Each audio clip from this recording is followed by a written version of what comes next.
स्वागत है आप सभी का। आपके साथ मैं हूं स्वप्निल। रफ्तार से खबरें देखें उससे पहले एक बड़ी खबर आपको बता देते हैं। मरुभूमि बीकानेर के सिलवा गांव में पद्म स्मारक बना है। 12 फरवरी को पद्म स्मारक का लोकार्पण होगा। राज्यपाल कलराज मिश्र, बाबा रामदेव समेत संत महंत शामिल होंगे। गौ सेवक संत पद्माराम कुलरिया की स्मृति में बेटों ने ये पद्म स्मारक बनवाया है। स्मारक में स्टूडेंट्स के लिए निःशुल्क डिजिटल लाइब्रेरी बनवाई गई है और संत पद्माराम कुलरिया की जीवनी पर आधारित संग्रहालय भी है। स्विट्जरलैंड के ग्रीन हाउस की तर्ज पर पद्म स्मारक बना है। डिजिटल लाइब्रेरी शोधार्थियों के लिए सफलता का मंत्र साबित होगी। पूरे राजस्थान में यह पद्म स्मारक चर्चा का विषय बना हुआ है। कानाराम कुलरिया, शंकर कुलरिया, धर्म कुलरिया का प्रेम नजीर बन गया है। वरुधरा की भूमि को कुलरिया बंधु और मशहूर कर रहे हैं।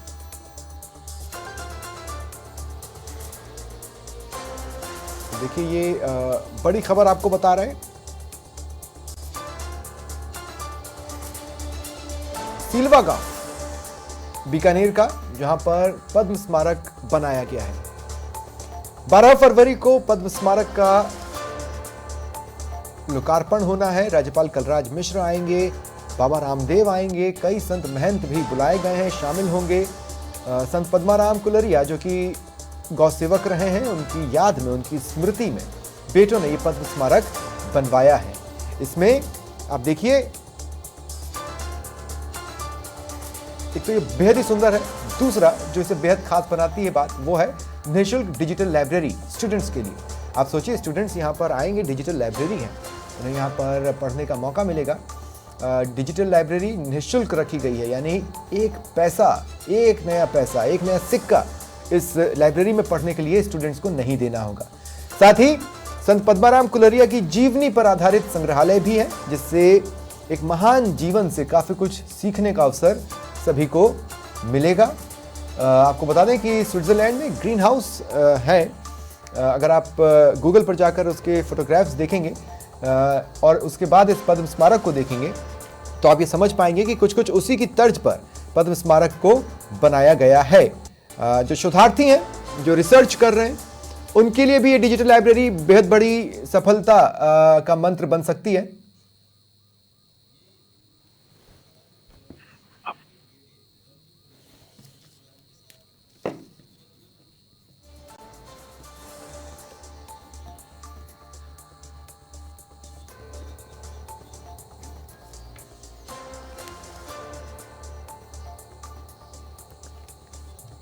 और सहयोगी संदीप बोरा इस वक्त मेरे साथ फोन लाइन पर जुड़ रहे हैं। संदीप, कुछ कुछ तो आपने भी देखा होगा और जो तस्वीरें हम देख पा रहे हैं काफी भव्य, काफी दिव्य, काफी सुंदर नजर आ रही है। जी स्वप्निल, बताना चाहूंगा मैं, हमने फिल्मों में, कहानियों में, बचपन में सुना है जंगल में मंगल। निश्चित रूप से यह दोनों पुत्रों ने, पद्माराम जी संत, जो गौ सेवा के लिए पूरे राजस्थान में प्रसिद्ध थे। दूसरे जो उनकी खासियत थी कि जो मारवाड़ी देशाटन पर बाहर जाते थे वो वापस लौट के नहीं आ पाते थे, लेकिन इन्होंने एक नया जो है सरकार बताया है, जिसके तहत वो अपने गांव ही नहीं, आसपास के पूरे मारवाड़ में गांवों में शुद्ध लेते हैं, सेवा कार्य चलाते हैं, गौशाला चलाते हैं। अपने पिता के याद में इन्होंने करोड़ों रुपए लगा के जो स्मारक बनाया है। मैं बताना चाहूंगा, बच्चों के लिए, शोधार्थियों के लिए अति प्रेम प्रदर्शित करते हुए इन्होंने यहाँ पर उनके लिए डिजिटल लाइब्रेरी की जो है व्यवस्था की है, जिसके तहत शोधार्थी यहाँ किताबें यहाँ जो है वो लगाई जाएंगी, डिजिटल जो है वो अध्ययन कर पाएंगे। सबसे बड़ी बात है, क्योंकि पुत्रों का अपने पिता के प्रति स्नेह है, उस स्नेह को प्रदर्शित करते हुए स्वर्गीय गौ सेवा संत पद्माराम जी के जीवन का जो संघर्ष है, उन्होंने भी यहाँ पर उनको स्मारक के रूप में दर्शाया है। निश्चित रूप से यह एक इस रूप में नई बात है कि देशाटन के लिए जाने वाले मारवाड़ समाज जो प्राय महानगरों में होकर, महानगरों के होकर रह गए, इन्होंने उसके उलट, और यह परंपरा उनके पिता के काल से चली आ रही है। अच्छा संदीप, एक बात बताइए, जो तस्वीरें हम देख रहे हैं यहाँ पर, जो एंट्री गेट है उसको भी सेवाओं से परिचित है। निश्चित रूप से यह पिता के प्रेम को प्रदर्शित करने की एक अनूठी परंपरा है, जो एक राजस्थान में नई नजीर पेश करेगा। जी संदीप, मेरी आवाज मिल रही है आपको? जी संदीप, मैं ये पूछ रहा हूँ आपसे कि हम तस्वीरों में देख रहे हैं जैसे जो एंट्री गेट है वहां पर कोई टिकट काउंटर नहीं बना है, तो क्या इस स्मारक को अगर हम घूमने आते हैं तो एक सिक्का भी खर्च करने की जरूरत नहीं पड़ेगी? दूसरा कि फिर इस पूरे स्ट्रक्चर को, इस पूरे स्मारक को आगे रन कैसे किया जाएगा? मैंने शब्द बोला जंगल में मंगल। अगर जंगल में कोई टैक्स और भाड़ा लगता होगा तो इस मंगल में कोई टैक्स और भाड़ा है? पूरा परिवार जो है वह इसकी व्यवस्था करेगा, आजीवन व्यवस्था करेगा निश्चित रूप से। यही इसकी खूबसूरती है। कोई कोई किराया नहीं है, कोई आने जाने पर टैक्स नहीं है, कोई किसी प्रकार का शुल्क नहीं है। बच्चे निःशुल्क पढ़ने आएंगे, उनकी इच्छा पर जितने जो है वो रहकर अपना ज्ञान वर्धन करेंगे। ठीक है और संदीप। इसके अलावा एक बात और बताना चाहूंगा स्वप्निल, करोड़ों की लागत से इसी गांव में इन्होंने स्कूल बनाई है, जिसे वह 12 तारीख को शिलान्यास जो है समर्पित करने जाएंगे। मेरे साथ ही इसी परिवार के धर्माराम जी कुल्लरिया है। मैं स्वप्निल चाहूंगा आप उनसे, उनके ही एक पुत्र के अपने पिता के प्रति जी जी जी संदीप, बात सुने करवाएं। और हमारे दर्शक भी सुने। बिल्कुल बिल्कुल। धर्माराम जी। धर्माराम जी। हाँ जी, धर्माराम जी नमस्कार, स्वागत है आपका समाचार प्लस पर। Thank you. धर्माराम जी, सभी का मानना है, ग्रंथ भी कहते हैं, बड़े बुजुर्ग भी कहते हैं कि मेवा भूल कर की गई सेवा ही असली सेवा होती है, और कुछ ऐसे ही नज़ीर आपके पिता समाज को देकर गए हैं। आज ये स्मारक बेहद सुंदर आपने बनाया है।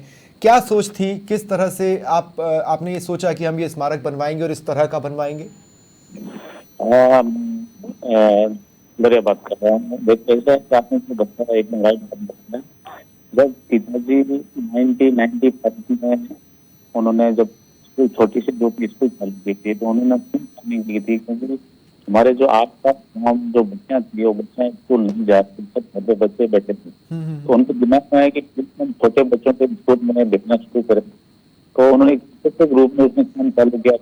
करते करते करते आज वो स्कूल स्टेट लेवल की स्कूल बन गई है, और वो स्कूल को हम बहुत बड़े लेवल पे इंग्लिश मीडियम बनाना में जा रहे हैं, जो बड़े लेवल की स्कूल है, जो ICS योजना में होगी, जो होगी। दूसरी बात, उन्होंने जो बिल्डिंग की बात करें, स्मारक की जो बात करते हैं, स्मारक हम इसके लिए बना रहे हैं, इसके लिए बनाया है। पिताजी जब दिन में बैठे, उसे 2 दिन पहले, 1 दिन पहले, 1 घंटा पहले उन्होंने इतने अच्छे संदेश दिए थे कि हम जा रहे हैं, लेकिन हमारे पीछे जो हमारी प्रॉपर्टीज है, आप लोग मत करना। ये सारे प्रॉपर्टीज हमारे दान में खुद में सब में दान बना। तो हमने वो प्रेम किया हमसे। तो जैसे पिताजी गए तो हमने दूसरा संदेश जो दिया कि मैं अगर जा रहा हूँ, दाग मेरी प्रॉपर्टी के अंदर देना कॉमन नहीं मत। तो हमने हमारी प्रॉपर्टी के अंदर अगर उनको दाग दिया, दाग जो दिया वहाँ ही हमने कदम स्मारक बना रहे हैं, वहीं हम पद्म स्मारक बना रहे हैं, और वो बन चुका है। और उसमें हमने डिजिटल एक लाइब्रेरी बनी है, जिसमें टोटली वायरलेस लाइब्रेरी है। रियल में वो एक वर्ल्ड क्लास की लाइब्रेरी बनाए हैं, और उसका जो कंस्ट्रक्शन करा है वो अद्भुत कंस्ट्रक्शन है। और पिताजी जो लाइफ में पिछले 25-30 साल में क्या क्या काम किया, कैसे क्या, वो पूरा एक बिल्डिंग बनाया है। और प्लस पिताजी की एक मूर्ति बना, वो मूर्ति भी उसका भी प्राण प्रतिष्ठा उसकी। तो कहना मतलब क्या है कि यहाँ बच्चे हो या बूढ़े हो या यंग हो, कोई भी हो, यहाँ आके 1-2 घंटे यहाँ भ्रमण करता है, विजिट करता है, पूरा सर्वे करता है। तो 100% मैं बोलता हूँ कि एटलीस्ट 10 से 20% अगर बच्चे या यंग को सोचे हैं कि फ्रेंड की ख्याल रखना चाहिए, फ्रेंड को हमको ध्यान रखना चाहिए, फ्रेंड की रिस्पेक्ट करनी चाहिए, अगर वो 10% बच्चे अगर इम्प्लीमेंट हो गए तो हमारा बनाना सक्सेसफुल है। तो धर्माराम जी, ये सोच का ना आना, देखिए कई लोग ऐसे भी होते हैं ना जो इस तरह के कंस्ट्रक्शन के बाद कमाई के पीछे पड़ जाते हैं, लेकिन इस सोच का आपके भीतर ना आ पाना ये बताता है कि एक पिता के तौर पर कितनी सफल परवरिश उन्होंने की है। टिकट के लिए पैसे ना लगाना और अन्य चीज़ों को भी फ्री रखना, तो ये जो सारा जो खर्चा होगा इसके मेंटेनेंस पर और सारी चीज़ों पर, वो आप लोग खुद वहन करेंगे। ये इस निर्णय पर पहुंचना आसान था? बिल्कुल आसान रहा था आपके लिए? नहीं, हमने पैसे की तरफ कभी हम फोकस किया नहीं। जब पिताजी गए थे ना, हमारे पीछे भंडार भरे हुए थे, हमारे बैंक फुल थे, हमको पैसों की कमी नहीं थी। हम तो ये चाह रहे हैं कि पिता ने जो पैसा छोड़ के गया वो पैसे पूरे लगा दो, बड़ी बात है। तो पैसे की यहाँ प्रॉब्लम नहीं है, सिस्टम नहीं रखता। तो वो चाहते हैं कि लोग यहाँ आए और देखें और यहाँ से कुछ सीखे जाए। तो हमारे लिए नहीं है, हमारे देश के लिए बात कर रहे हैं। देश के बच्चे चेंज हुए, देश के जनरेशन जो यंग लोग वो थोड़ा चेंज होना चाहिए। हम वो एक संदेश मैसेज देना चाहते हैं पिता प्रति। धर्माराम जी, मुझे ऐसा लगता है कि जो पद्माराम जी को नहीं जानते वैसे लोगों की बात मैं नहीं कर रहा हूँ, पर जो पद्माराम जी को जानते हैं वो उन्हें गौ सेवक के तौर पर जानते हैं, वो उन्हें समाज सेवक के तौर पर जानते हैं, वो उन्हें भामाशाह के तौर पर जानते हैं, लेकिन एक पिता के तौर पर वो कैसे थे, किस तरह के ऐसी वो कौन सी बातें थी जो इस हद तक आप पर छाप छोड़कर गई कि आप किसी भी चीज़ को कमाई से देखे ही ना। वो हर रोज शाम को जब ध्यान करने बैठते थे तो आधा घंटे हमको साथ में लेके बैठते थे। हमको 4-5 लोग चुप सिखाते थे। अतिथि देवो भव, कोई भी अगर घर पे आए, बड़े हो छोटे, उनको रिस्पेक्ट से बात करनी चाहिए। उनका सरल स्वभाव था। सामने छोटे या बड़े उनके उतर के गाड़ी में नीचे उतर के या अच्छी तरह से बात करना, कोई को हमको नहीं सिखाया। उन्होंने सिखाया कि लोगों को कैसे मिलना चाहिए, कैसे जुड़ना चाहिए, कैसे उनके साथ व्यवहार रखना चाहिए, वो हमको उन्होंने सिखाया।